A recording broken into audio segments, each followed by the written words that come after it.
নমস্কার,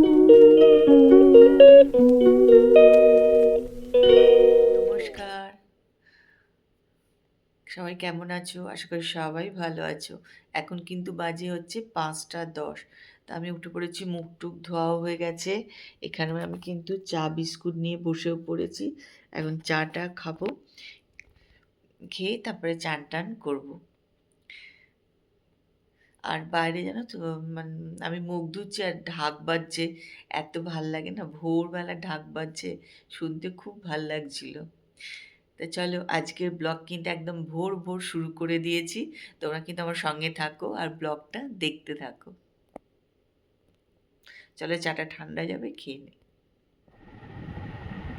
চলো, এখন বাজে হচ্ছে ৭টা ১০। আমি তো একদম পুরো রেডি হয়ে নিয়েছি, কেন বেরোবো হচ্ছে ৭:৩০।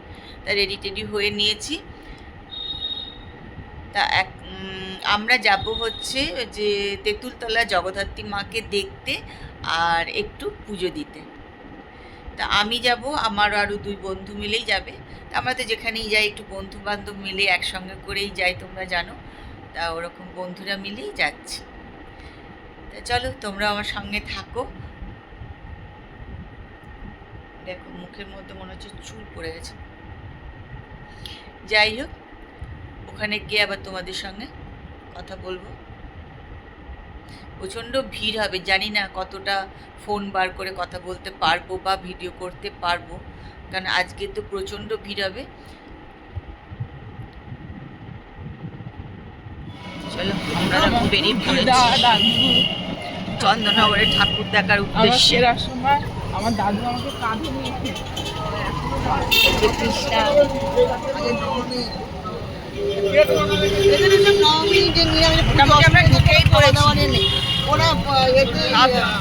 নিরামিষ বা উপোষেদের কিন্তু করে না,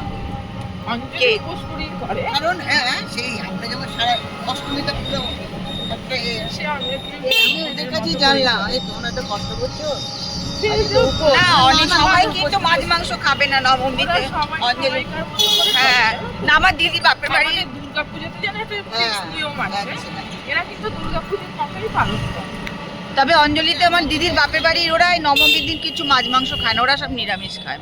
নবমীতে মাছ মাংস খায়, পালন নবমীতে তো আমরা তো মাছ মাংস খাই। হ্যাঁ, আমরা শুরু করেছি চন্দননগরের ভেতর। আমরা আমাদের মতো আলাদা করে পড়াশোনা করি।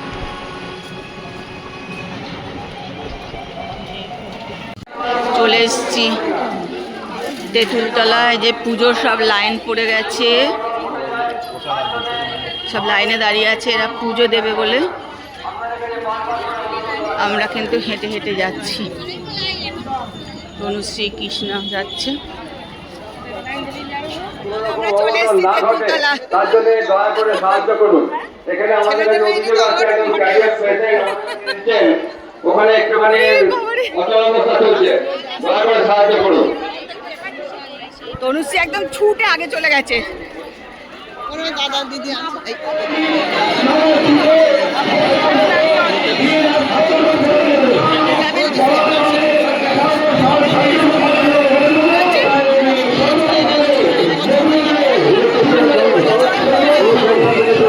ভয় লাগছে আমার।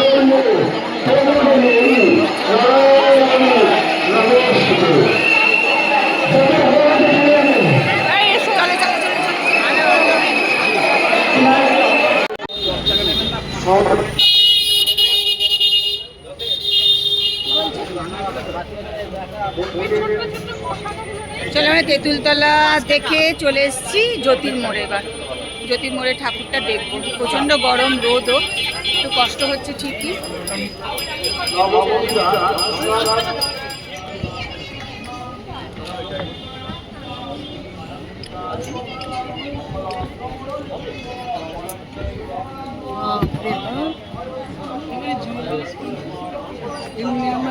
ছবি আসছে অপূর্ব করেছে না?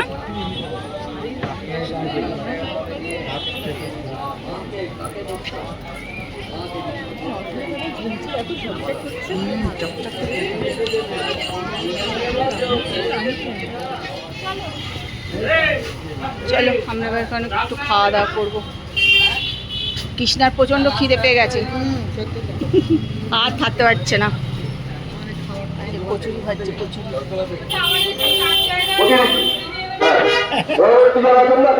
চলো এবার একটু খাওয়া দাওয়া করবো।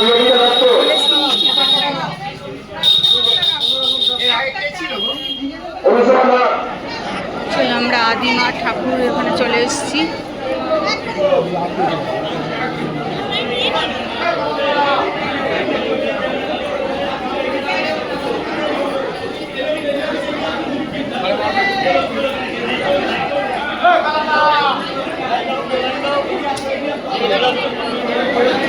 আমরা এখানে আদিমায়ের চলে এসেছি।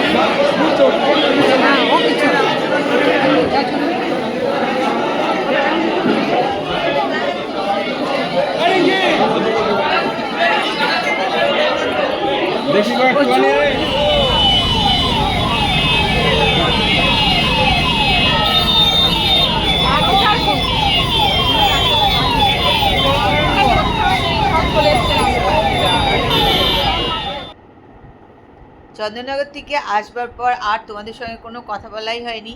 আসলে সকালবেলায় চলে গেছি, সমস্ত কাজকর্ম ফেলে রেখেই চলে গিয়েছিলাম।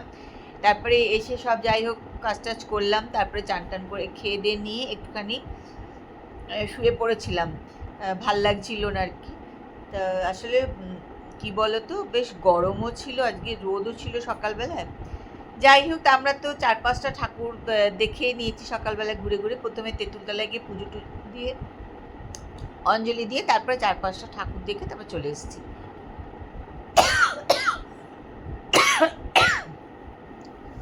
তা এখন তো যে বসে গেছি সব জামা কাপড় নিয়ে এক গাদা, এগুলো এখন ভাঁজ টাজ করবো।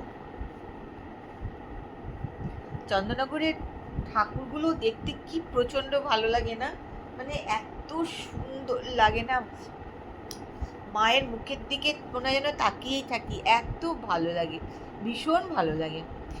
সকালবেলায় গেলে তো লাইটগুলো আর সেরকম করে আমরা কিছুই বুঝতে পারি না। তো আগে যেতাম সন্ধ্যাবেলা ঠাকুর দেখতে, লাইট টাইট দেখতে, কিন্তু আর এই 2 বছর ধরে আর যাচ্ছি না সেটা। কিন্তু সকালবেলায় গিয়ে মানে সত্যি ঠাকুরগুলো দেখলেই মন ভরে যায় গো, এত ভালো লাগে। তো চলো এই দেখো কত জামা কাপড় নিয়ে বসেছি, এগুলো একটুখানি ভাঁজ টাজ করে তুলে নিই।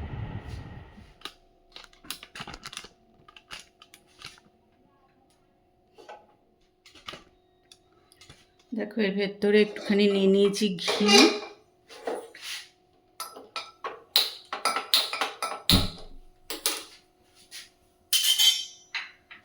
আর নিয়েছি হচ্ছে ওই দেখো বেবি কর্ন,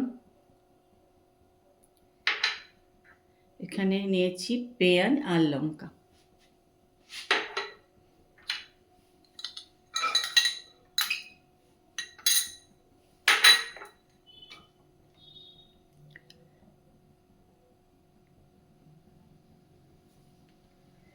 পেঁয়াজ লঙ্কা বেবিকর্ন সবই দিয়ে দিলাম, একটু নুন দিয়েছি এর মধ্যে দিয়ে, এবার একটু এটা না নেড়ে নেব।